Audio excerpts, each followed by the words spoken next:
नमो भूतनाथं नमो देवदेवं नमः कालकालं नमो दिव्यतेजं नमः कामभस्मं नमः शान्तशीलं भजे पार्वतीवल्लभं नीलकण्ठं सदा तीर्थसिद्धं सदा भक्तरक्षं सदा शैवपूज्यं सदा शुभ्रभस्मं सदा ध्यानयुक्तं सदा ज्ञानतल्पं भजे पार्वतीवल्लभं नीलकण्ठं श्मशाने शयानं महास्थानवासं शरीरं गजानां सदा चर्मवेष्टं पिशाचादिनाथं पशूनां प्रतिष्ठं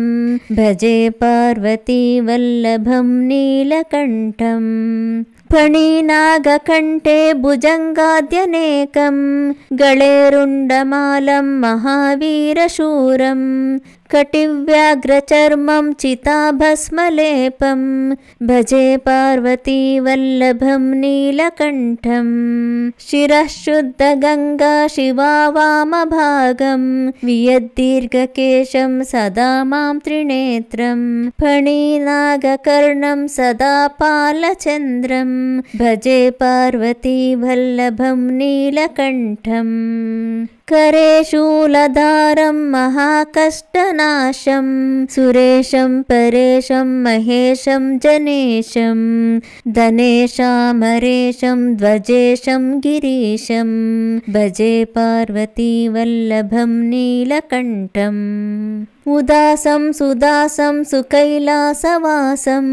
धरानिर्झरे संस्थितं ह्यादिदेवम् अजं हेमकल्पद्रुमं कल्पसेव्यं भजे पार्वतीवल्लभं नीलकण्ठं मुनीनां वरेण्यं गुणं रूपवर्णं द्विजैः सम्पटं तं शिवं वेदशास्त्रम् अहो दीनवत्सं कृपालुं शिवं तं भजे पार्वतीवल्लभं नीलकण्ठं सदा भावनातं सदा सेव्यमानं सदा भक्तिदेवं सदा पूज्यमानं